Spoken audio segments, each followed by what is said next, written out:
थोड़ा राइट में, बस थोड़ा बस थोड़ा दो, थोड़ा एक्सीडेंट। ये कौन सा गियर पे, थर्ड गियर पे? सेकंड में है, सेकंड में, डाल पे कहीं पे भी हो। सेकंड में, थर्ड में, जैसा रनिंग है वैसे ले सकता है। कल आपके बताने के बाद एक ड्राइवर है अंदर, उससे भी किया था, उसका गियर का मेरे को नहीं समझ में आ रहा, नहीं पता था मेरा, फिर उसने बताया। बड़ा हाँ, थोड़ा देख लेने का।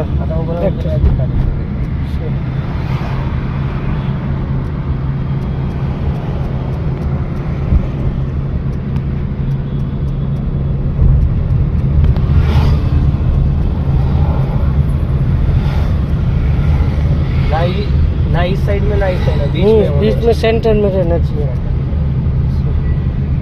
इधर वाइट, इधर वाइट, उसके बीच में रहना चाहिए।